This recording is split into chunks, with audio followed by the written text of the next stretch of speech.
Home minister Anitha గారు మనతో ఉన్నారు. అనిత గారు చెప్పండి, తొలిసారిగా ఇప్పుడు మహిళా రిజర్వేషన్లు అమలు కాబోతున్నాయి. ఎట్లా అండి, what is your first reaction? మొహాలు చూస్తేనే మీకు అర్థమవుతుంది కదా సంతోషం ఎలా ఉందో మా అందరికీ కూడా. ఎప్పటి నుంచో కళ నిజంగా ఉమెన్ రిజర్వేషన్ బిల్ అనేది రావటం. ఎందుకంటే ఉమెన్లో అంటే స్త్రీలో ఉన్న శక్తిని ఈరోజు గుర్తించడమే కాకుండా దానికి సార్థకత కల్పించే దిశగా ఈరోజు నరేంద్ర మోడీ గారు ముందుకెళ్లే పరిస్థితి, ఎన్డీఏ గవర్నమెంట్ ముందుకెళ్లే పరిస్థితి. ఈరోజు ఇంకొక ఆనందకరమైన విషయం ఏంటంటే జెండర్ ఈక్వాలిటీ అన్నది ఇంచుమించుగా 1986లోనే గౌరవ నందమూరి తారక రామారావు గారు ఆ రోజు ఆస్తిలో సమాన వాటా హక్కు కల్పించడంతోనే స్టార్ట్ అయింది. అంటే తొలిసారిగా స్త్రీ శక్తిని బయటకు తీసుకొచ్చింది తెలుగుదేశం పార్టీ అని చెప్పడానికి. ఆ తెలుగుదేశం పార్టీలో ఒక కార్యకర్తగా ఈరోజు ఒక పాలిట్ బ్యూరో మెంబర్గా ఉండడం అనేది నా పూర్వజన్మ సుకృతం, ఒక అదృష్టం కింద కూడా నేను భావిస్తున్నాను.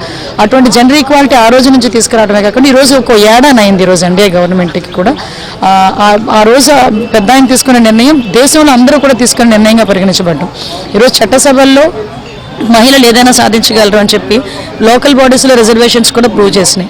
ఈరోజు అదే చట్టసభల్లో 33% రిజర్వేషన్ కల్పించడం అనేది నిజంగా చెప్పాలంటే ఒక చారిత్రాత్మక ఘట్టం. ఆ చారిత్రాత్మక ఘట్టంలో పాల్పంచుకునే ఒక బృహత్తమైన అవకాశం మాకు వచ్చింది.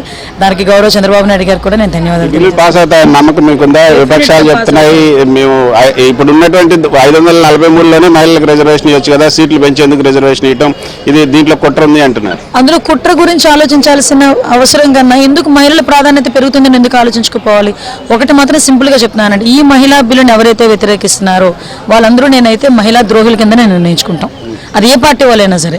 ఎందుకంటే ఈరోజు మహిళలు ముందుకు వచ్చేటప్పుడు మన ఒక తల్లి, మన ఇంట్లో తల్లి, మన పుట్టుకనిచ్చిందే తల్లి, ఆ తల్లికి ఉన్న శక్తి ఎలాంటిదో మనందరికీ కూడా తెలుసు.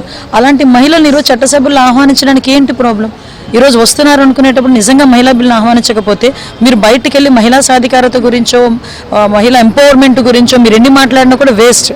అసలు చట్టాలు చేసే చట్టసభల్లో మహిళలు కూడా ఇన్వాల్వ్ చేస్తే డెఫినెట్గా ఆ మహిళా సాధికారత అనేది ఆటోమేటిక్గా వస్తుంది. దానికి మీరు మహిళా సాధికారత కట్టుబడి ఉన్నాం అనుకుంటే కనుక మహిళా బిల్లు కూడా కట్టుబడి ఉండండి, అంతే. ఓకే, ఈ బిల్ డీలిమిటేషన్కి వ్యతిరేకంగా మేము ఓటైపోతున్నాం, డీలిమిటేషన్ మేము ఇచ్చేయమంటున్నారు.